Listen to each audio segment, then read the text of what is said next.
welcome back. My name is Tom. Some of you might know me as Bowl of Salmon on Instagram, and today I'm rooting for the underdog.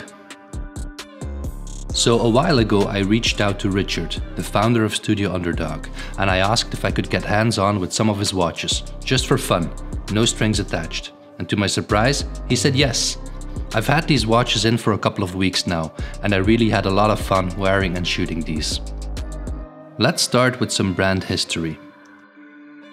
In 2020, Richard, a designer by trade, found himself with too much time and he started a passion project.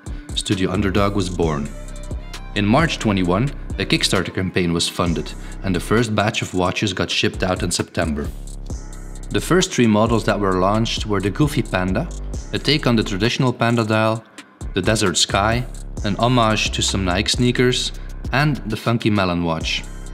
In November of that same year, the Mint Ch0c was released. Studio Underdog might not take themselves very serious, but after selling out in 3 minutes, they probably should. It's time for a closer look at the watches now. Case dimensions are pretty perfect for my wrist. A 38.5 diameter, a 44.5 lug to lug. The case height is 10.9 mm, but with the domed crystal it's brought up to 13.6 mm.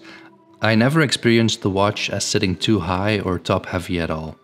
The brushed case flanks and the polished bezel break up the case visually. It slims the watch down and makes it feel refined and interesting to look at. The lug width is 20 mm. While we are on the topic of the straps, for the release of the Mint Ch0c, Studio Underdog teamed up with the Strap Tailor, a UK-based strap maker. What immediately stood out for me was how super soft and comfortable that leather goatskin strap felt.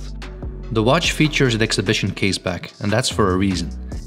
Inside we find a seagull manual wind chronograph movement. Since I'm not technical at all, we won't go into detail, but let's just say that this will impress your non-watch friends.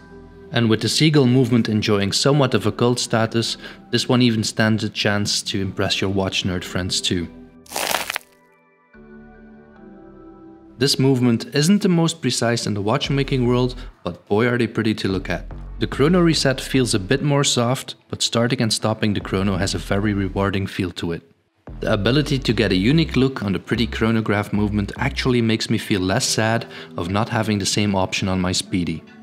The colorful dials are where the funk happens. They are made up of 2 layers with a sandblast finish. On the outer side, we have the tachymeter scale that is warped significantly by the domed sapphire. On the top layer, we find a very nice, subtle, but clearly visible dégradé. Bicompax refers to a modern definition of a chronograph with 2 subdials.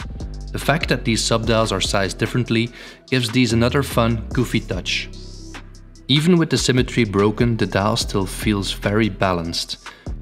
The minute subdial is divided in 3 colors within the same color space. Clearly the touch of someone with a designer background. Another very fun detail to be found on the watch are the hour markers. On the chocolate chip, each hour marker has a unique shape. On the melon watch, they're shaped like melon seeds.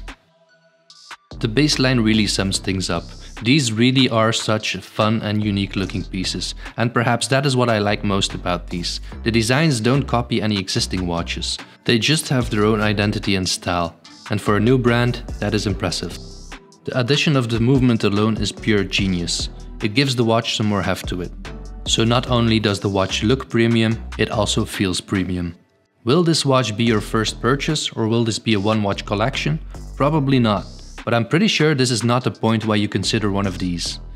If you are looking to add something quirky, witty, that still looks and feels good at this price point, Underdog is really a solid choice. But I do suggest you be quick about it when they get restocked early next year. Thank you for watching. Likes and subscribes are really appreciated. If you have any questions, come find me on Instagram or hit the comments. See you in the next one.